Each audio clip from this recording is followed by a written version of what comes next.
You have people that want to come forward, but honestly, Maria, they fear for their lives. Not only are the Biden lawyers and the Biden White House intimidating them, the media is trying to intimidate and discredit them.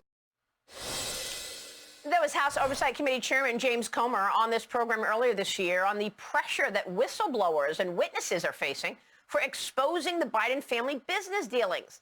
Now, one of those witnesses is coming forward to explain why he is on the run from the law after allegedly speaking with officials from both the DOJ and the FBI. In exclusive remarks obtained by the New York Post's Miranda Devine, Israeli professor Gal Luft said this: "Over an intensive two-day meeting, I shared my information about the Biden family financial transactions with this CEFC, that's the Chinese energy company, including specific dollar figures. I also provided the name of Rob Walker, who later became known as Hunter Biden's bag man." Joining me right now with reaction is Wisconsin Republican Senator Ron Johnson. He's been at the forefront in this investigation into President Biden and his family's business dealings from day one. Senator, it's good to see you this morning. Thanks very much for being here this morning. Morning, Maria. Your reaction to Gal Luft's testimony and the fact that now he's on the run, afraid for his life because he exposed Biden family business dealings. Well, I'm glad you're bringing it up. Miranda Devine did great work again. She got the video. What's very interesting about Dr. Luft is he's an energy expert, had a think tank, consulted with people like CIA Director James Woolsey, Robert McFarland, and he was consulting with CEFC, the same Chinese company connected to the Communist Party that was paying the Bidens millions of dollars. When he heard that Joe Biden was going to be running for president, that alarmed him because he knew how compromised Joe Biden would be. So he met with 2 prosecutors from the Southern District of New York and 4 FBI agents in Brussels for 2 days in March of 2019.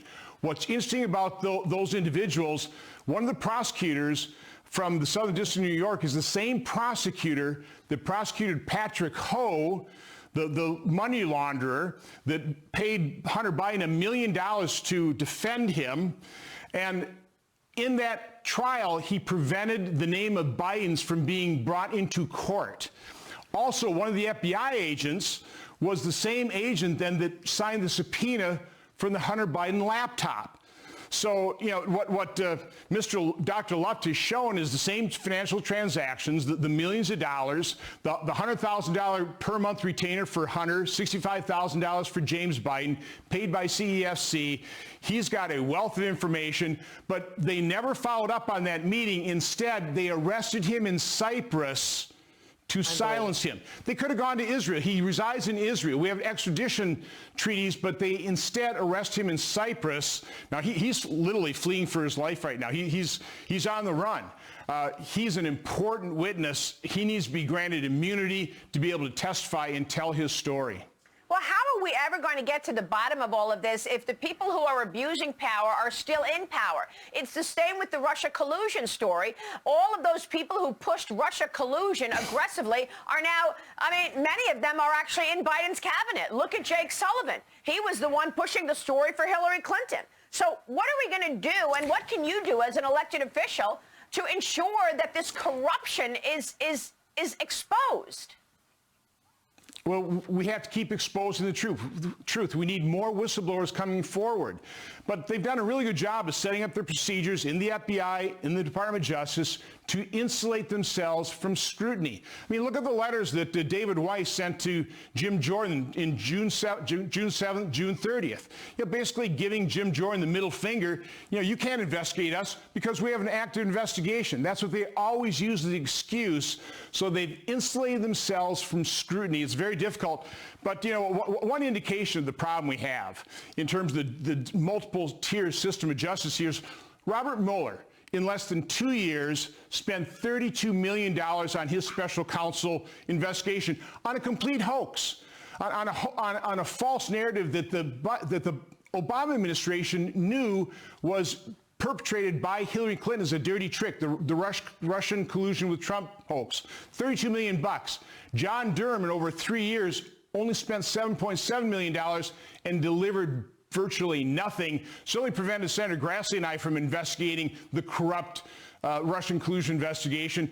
Now you've got Jack Smith in a few months has spent $5.5 million. Robert Hur, who's investigating Biden's classified documents, spent $616,000. So when you just see the resources and effort put behind targeting Republicans or Donald Trump versus what little resources and how corrupt and unthorough the investigations are against Democrats, it's pretty revealing.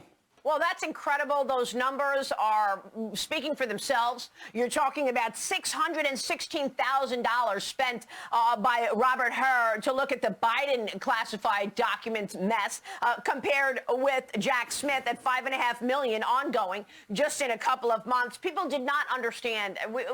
That's really not been out there very much. The fact that John Durham spent $7.7 million and Robert Mueller $32 million versus $616,000.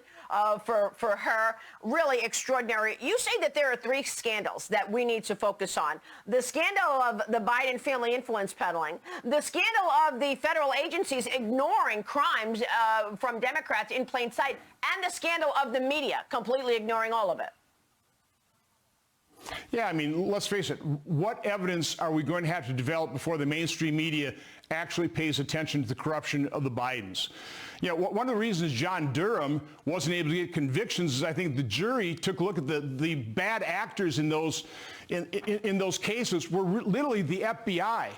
And so Michael Sussman and Igor Danchenko got let off the hook because the juries recognized the people committing probably crimes were the FBI in those jury trials. Yeah. So again, the FBI, the Department of Justice, they have insulated themselves from scrutiny. That's why what we need is we actually need Democrats to be concerned about this as well.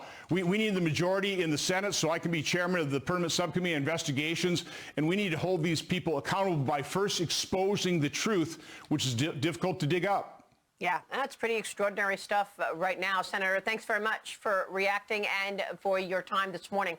Wisconsin Senator Ron Johnson, thank you, sir. Hey, Sean Hannity here. Hey, click here to subscribe to Fox News YouTube page.